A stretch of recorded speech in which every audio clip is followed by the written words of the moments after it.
Hey, Vsauce. Michael here. Fear gives us life. Being afraid of the right things kept our ancestors alive. It makes sense to be afraid of poisonous insects or hungry tigers. But what about fear when there is no clear and obvious danger? For instance, a teddy bear with a full set of human teeth. Or a smile.jpg. There's something a little off about these images, too much mystery and strangeness. But no obvious threat the way there is with a gun or a falling rock, but yet they still incite fear because they are creepy. But why? What gives us the creeps? What causes something to be creepy? We are now in my bedroom, the bedroom I grew up in Kansas. Like a lot of children my age, I was terrified of scary stories to tell in the dark. But the very first book that ever scared me was The Curse of the Squirrel. To this day, I still haven't finished the book, but that's just me. Psychologist James Geer developed the Fear Survey Schedule 2, which he used to find out what scared us the most. Combined with the results of a more recent Gallup poll, these are the things that scare most of us the most. All of these things are scary, but are they creepy? Let's get more specific. I love the way Stephen King delineates 3 types of scary stuff. The first is the gross out. This is something disgusting, morbid, diseased. The second is horror. Horror to King is the unnatural, a giant spider, or being grabbed in the dark when you thought you were alone. The third, terror, is different, creepier.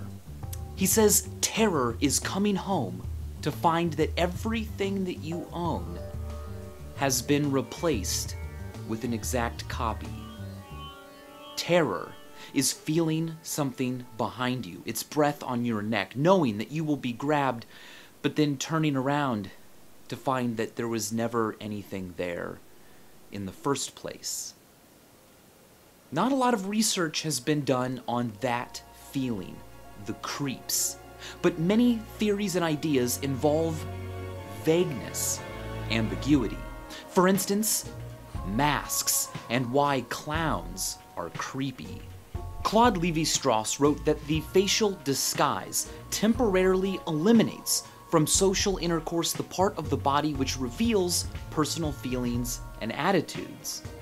Part of the reason even a neutral or happy mask can be creepy may have to do with ambiguity. A mask hides the true emotions and intentions of the person underneath. I don't know if the person wearing that mask is a threat or not. Vagueness is creepy when it comes to the human form. This is the famous uncanny valley. On a chart of humanness, there's a zone where something can be almost entirely human, but off by just a little. Not so wrong that it's clearly fake or funny, or so good that it's indistinguishable. Instead, it's just troubling.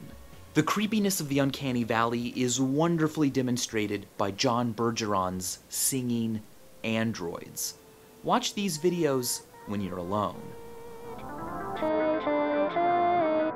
A similar uneasy feeling comes from Shay St. John, a character created by Eric Fournier, funny to some, nightmare fuel to others. Uncanny humanoids, like all creepy things, straddle a line between 2 regions that we can understand and explain with language.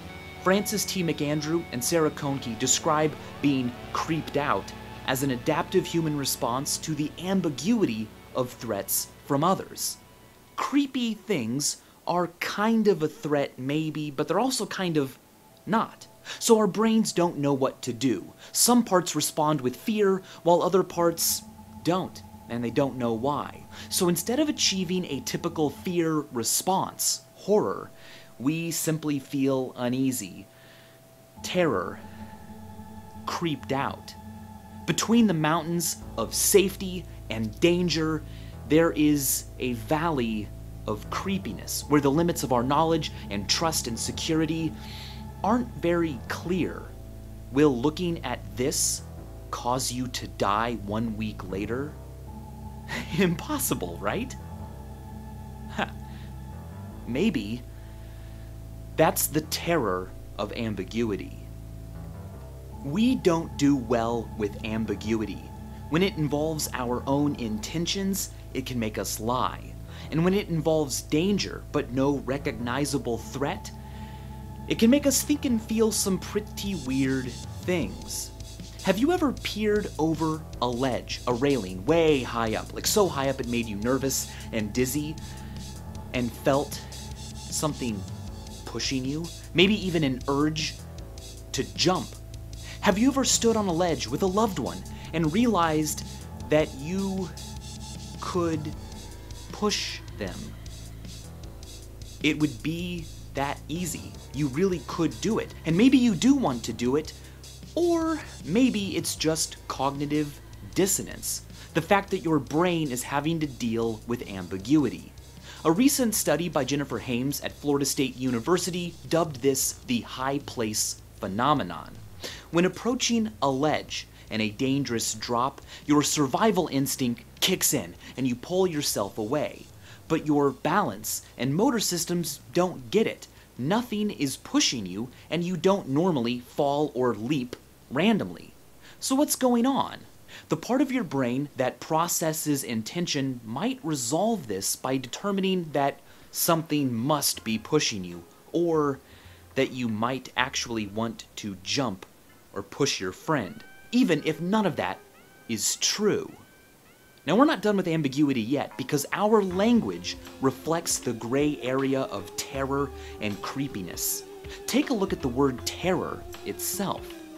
We have horrible and horrific, terrible and terrific. Why is that? Well, through history, we never really figured out what to call powerful experiences, because they're both. They are full of awe, awesome, and they are full of awe, awful. We need them to survive. We need fears and the creeps to understand our size, our weaknesses. But on the other hand, avoiding them is pretty great too. The creeps is a physical reminder that the world is vague and full of ambiguity, but that we are cunning, always trying to figure things out, but nonetheless fragile. Is that terrible or terrific? Well, it's both, which, as a creepy ghost would say, is kind of boo-tiful. And as always, thanks for watching.